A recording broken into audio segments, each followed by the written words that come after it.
I'm Cayman Jason. This is the way I see it.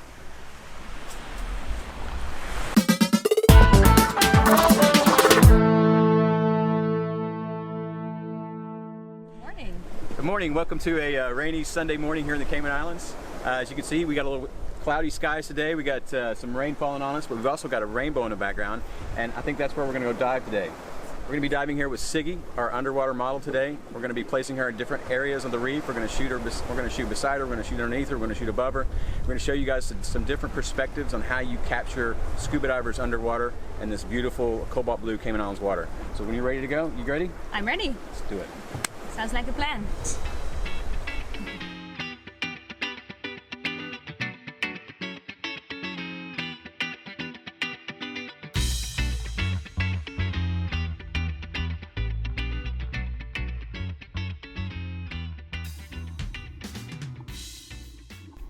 For those of you who've been diving in the Cayman Islands here before, you probably visited this site once or twice. This is a very popular site called Trinity Caves.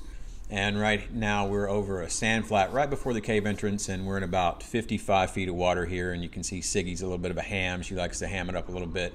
And when you're shooting models underwater or divers underwater, it's always fun when they can have fun with it, relax a little bit, and just chill out. And this first shot that I want to talk about, guys, is just about technique. It's not an awesome shot, but I just want to show you guys one of my most important underwater photography rules, and that is separating your subject from the background.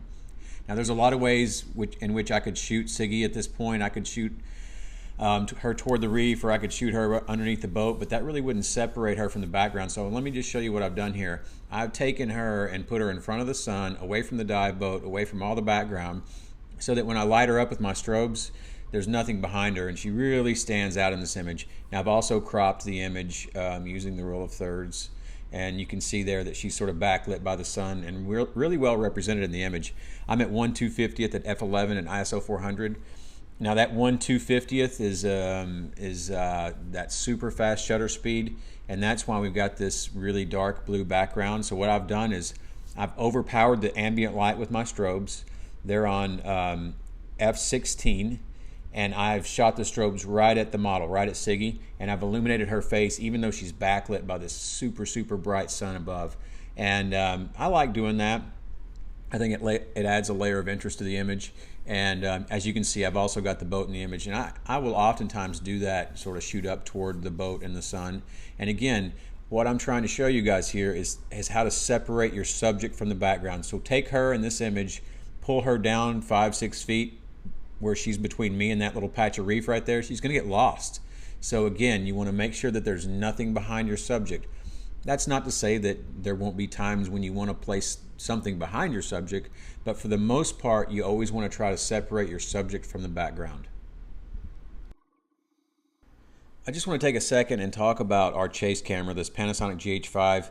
I've been using this camera for a while now, and I have to say that I'm really unimpressed with it. And that's not to say that I can't get a great video out of it, but oftentimes I'm relying on someone who's not a professional underwater videographer to use the camera for these chase videos. And color balancing the camera like it should be done doesn't always get done, and it's just a difficult camera to work with. And I want to show you guys the difference here. I took a moment and shot a video of Siggy entering Trinity Caves with my Canon 5D Mark IV and just a custom white balance. And what you're viewing now is the Panasonic GH5 in a custom white balance, and the difference is absolutely amazing. So this is the view from the GH5 with a custom white balance. And now here's my view from the Canon 5D Mark IV with the same custom white balance. Same depth, same light, same everything. And you can see the difference is absolutely night and day. You can see here that Siggy's got these natural tones coming out. The sand is the color it should be. You can see the red in the side of the reef inside the swim through.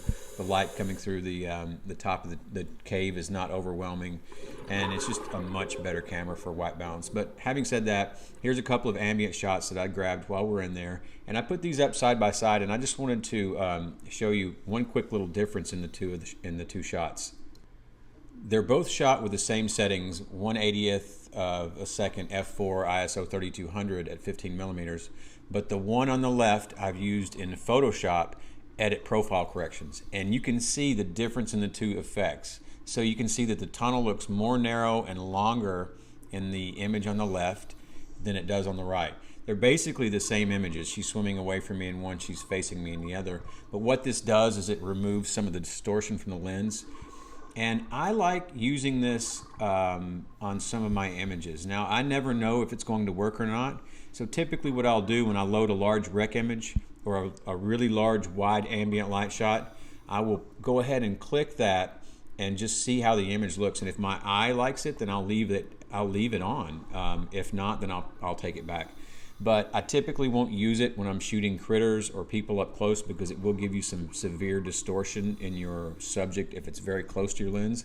But if your subject is a long way away, you can click Edit Profile Corrections, and oftentimes the image that's produced will be more pleasing to your eye than the normal image out of the camera. This next image was taken on a different day, same tunnel, same subject, but I actually, I like this image a lot better. And this one actually won the Daily Dozen and National Geographic. So this image has been published by National Geographic, and it's sort of the same thing. So we're at 1/125th at f8, ISO 4000, and the only real difference was I got a little bit above her, and she had her light out, and she was able to illuminate that mutton snapper as it swam by. Now, I did post-process this image a little bit, and that soft look that you're seeing through the highlights of the image is basically, I pulled out some of the contrast in the image, and that's it. That's all I did to it. It's just a custom white balance. I've pulled some contrast out to give it that nice fuzzy look on the highlights, and that was it. But I really like this image.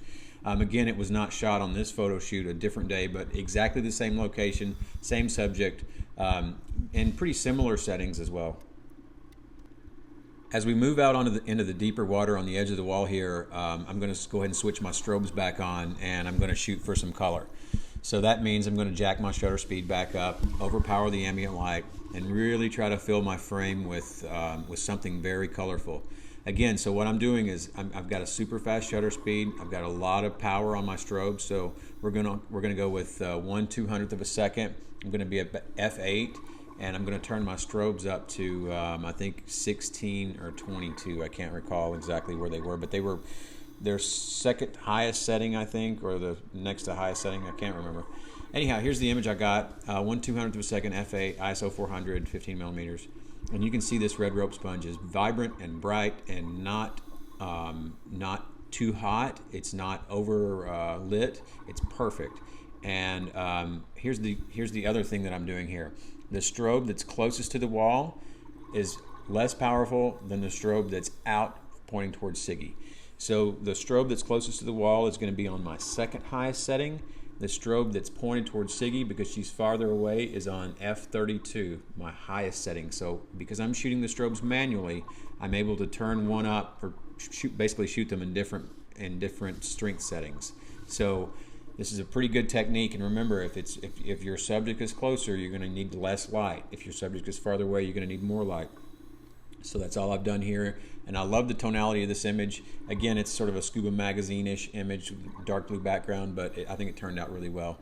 Now, as I'd mentioned in previous videos, when you reach that setting, there's no need to change your camera settings, because now you know how to overpower the light, and if you're overpowering the light, your camera settings can remain the same. This next shot is identical settings, so 1/200 f8, ISO 400, 15 millimeters. And again, I've done the same thing. So the strobe head that's closest to the reef, that's closest to the sponge, was at the second highest setting. The strobe head that's farther outboard toward the blue water, pointed towards Siggy, was at its highest setting. Now you can see that she was a little bit farther away in this image, so she isn't as lit. So it's not as vibrant as the last image, but still, same settings. I'm very happy, very pleased with this image. I like the overall tonality. I like the color that we find in the wall. It gets a little bit hot in that bottom right-hand corner. A little bit overexposed, but I could have pulled the highlights down a little bit in Photoshop, or I could have just cropped the image, because really I don't need that added area of wall over there anyway. So, I can bring that in a little bit and get rid of it in a couple of different ways. But overall, I'm pretty happy with the image, and again, 1/200th of a second, that really fast shutter speed is what I'm using to overpower the ambient light, and that's what's going to give you that blue background. I hope you guys picked up a few tips there. If you have any questions or comments, please leave them in the comment section below. Also, if you have any recommendations for future videos, you can leave them there as well. Please be sure to like and subscribe. Follow me on Instagram. I'm Cayman Jason. This is the way I see it. Just keep rolling. Keep rolling. Go free for me. Welcome to a welcome to a rainy afternoon.